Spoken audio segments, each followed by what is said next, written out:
In Australia, we say mate. In Afghanistan, we say dost.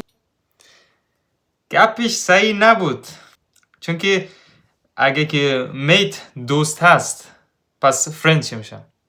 میت یک جور چطور بگم، میت به معنای رفیق است، رفیق، اندیوال. No worries. خابلش نیست. Catch you later. بدن حرف میزنیم. catch you later بعدن حرف میزنیم.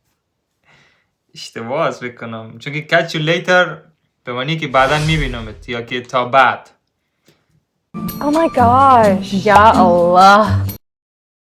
Oh my gosh یا الله. Oh my gosh میشه اوه خدا جان. ایتو Take it easy. راحت بگید. Let's go. بیا برایم. Tea. چای. کلش اشتباه گفت، یک همی چایش درست گفت، دیگه کلش همش اشتباه بود.